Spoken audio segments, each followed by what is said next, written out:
I'm Maurice Titley, Director at Lumera, and I'm delighted to be joined by Ross Milligan, one of our innovation consultants. Today, we're going to share our thoughts on how schemes and providers will need to get ready for matching on pensions dashboards in 2025. So, Ross, let's start with a quick overview. Matching is the process where schemes and pension providers identify if they have a record for a dashboard user by comparing their scheme records to the user's inputs on the dashboard.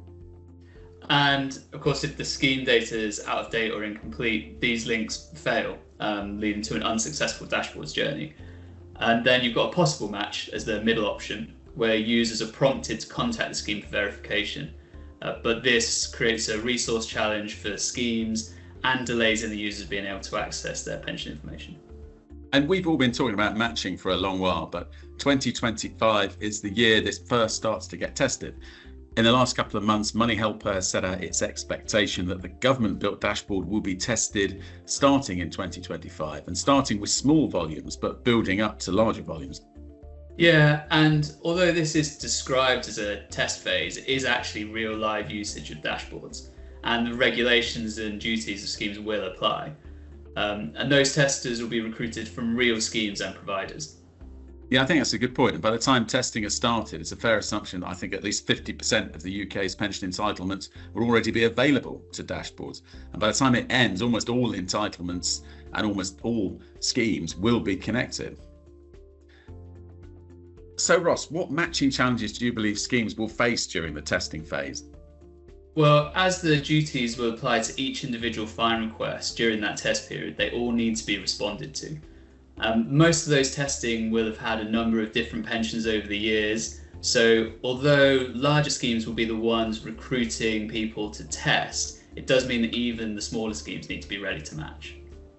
That's a good point. And thinking about what can go wrong, well, not matching a pension at all when your member uses Money Helper just because there's a data discrepancy in your scheme records, that's a bad outcome for the member.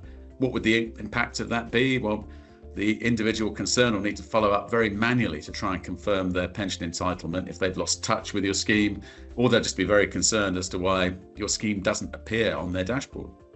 But there's ways to avoid this, of course. Carrying out data assessments, including verification using tracing techniques, using multiple match criteria following the PASA guidance, and including possible match criteria that ask the user to make contact, and testing how these criteria perform up front using a model-based approach.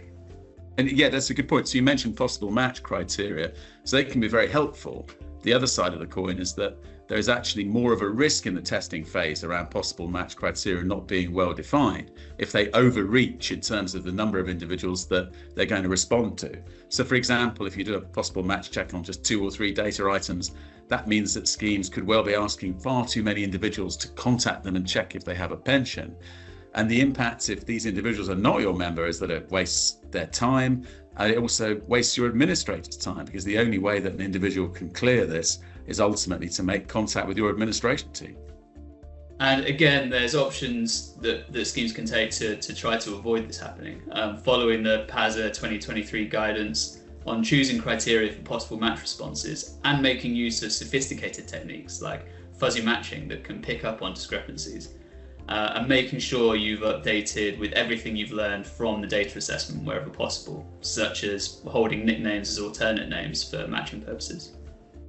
Yeah, those are all very good ideas. So Ross, thank you so much for that. I think in summary, matching gets real next year for schemes. It is definitely time to make sure that you're ready. There's lots of resources available, such as the PASA guidance that Ross mentioned, but also at Lumera, we're here to help, whether it's our dashboards connection service, Pension Fusion, whether it's a review of your data readiness for dashboards, or just a review of how your providers are doing.